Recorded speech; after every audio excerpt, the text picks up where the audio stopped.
So for more insight in the political world, we now welcome international affairs analyst Dan Perry, the former Middle East editor at the Associated Press and former chairman of the Foreign Press Association in Jerusalem. And he's here in studio on this historic day. Dan, thank you so much for being here. Thanks for having me. So let's start with the fact that while the country waits to find out what's going to happen with Yair Lapid's mandate, a new president is being ushered in, Isaac Herzog.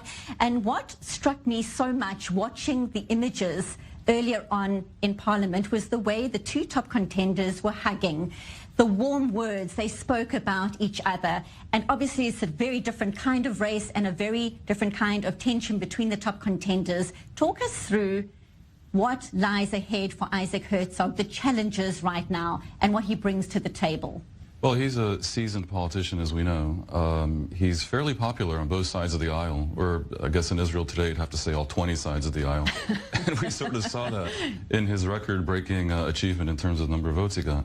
The presidency, it has to be said, is not an executive position in Israel. Historically, when you had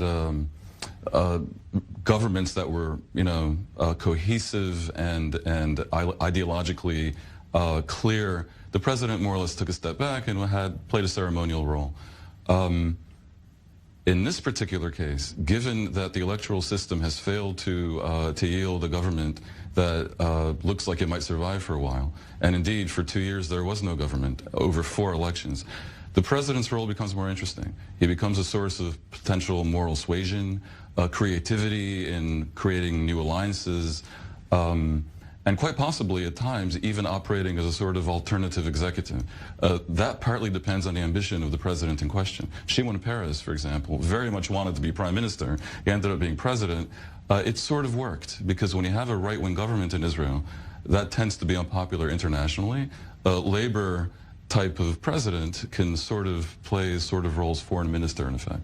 It's also interesting right now, as you say, the president usually stays out of political shenanigans, so to speak, but when there are threats made against political players, against journalists, against the Attorney General, is there scope here for a president to get involved and try and quell tensions? I think so. As I said, moral suasion is something the president can do, and I'm sure that it's very much something that Herzog is able to do, and I think he'll find himself in that position. Remember also, the main actual power of the president is pardons and clemencies, and that was the big story.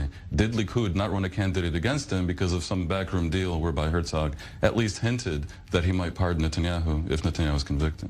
Dan Perry, stay with us in studio. We've got lots more to discuss as well. Still in studio, international affairs analyst Dan Perry. And you've been involved, Dan, in this political arena for many years now. Are you surprised that it's down to the wire, just under 6 hours to go, and no clarity and still obstacles, as we're hearing from Owen? Oh, no. It's an awkward time to be on air as a journalist, obviously, because it's too soon to tell. It's not interesting to viewers. It's no surprise that it goes down to the wire. That is the nature of coalition negotiations at the end of the day. In this particular case, though, a number of things apply. First of all, many of the players here have no real interest in a 5th election. Only Netanyahu does, in effect. Mansour Abbas could be wiped out. Gideon Sa'ar could be wiped out. Bennett, the potential incoming prime minister, could be wiped out. And so logic says that they will work it all out in the end, but this is not a logical world, and we have a crazy situation where the Yamina party, despite having extorted the prime ministership with 6% of the vote, must be some kind of world record, still feels genuinely ambivalent about joining this government, which, despite the spin, will not be a right-wing government. So you can see their discomfort, and the results are laid out before us. What are the options right now then for Benjamin Netanyahu, who no doubt will be watching, seeing the awkwardness, the waiting, the meetings that are still happening? It's not over yet, and even if the mandate is met, and Yair Lapid says he can form a coalition, there's still another week until an inauguration. What could happen in that time? Well, I think it's fair to say Netanyahu is no quitter, and at this point also not a very good sport. It's clear that they're going to try to throw every conceivable monkey wrench at this process. The swearing in of the new government, even if announced today, will be at least a week from now and possibly longer. Expect them to drag out the vote, to continue to try to get members of the new coalition to flip at the last minute, and so forth and so on. After that, I would also expect Bibi, even if Bennett ends up becoming prime minister, to try to hold on in Likud. And what does that all mean then for the longevity of a coalition? We've discussed before the fact that there are so many parties, different ideologies. They've been at loggerheads over very emotional issues and will continue to be so. How long could a coalition like this last? They're unified by wanting to get rid of Benjamin Netanyahu, but after that there are real issues to tackle. The minute the Palestinians become an issue, whether it's through a peace situation or a war situation, this government's going to be very challenged to stay together. And the one thing that can bring them down almost instantly is if Likud surprises everyone, throws away decades of fanatical fidelity to their existing leader, even if he loses elections, and replaces Netanyahu. Because at that point, probably Likud can lead a government within days. And who would the replacement be? Oh, that's the big question. It would have to be someone very brave. And ambitious. Definitely brave. Nir Barkat, I think, is where the smart money is right now, but there's other challenges as well. And what do you make of the fact that at the same time as this is playing out, we've had a presidential vote happening just hours ago, so smooth, so easy, and of course we've mentioned before a very different process, a very different kind of vote, but it just seemed so seamless. What is the message there?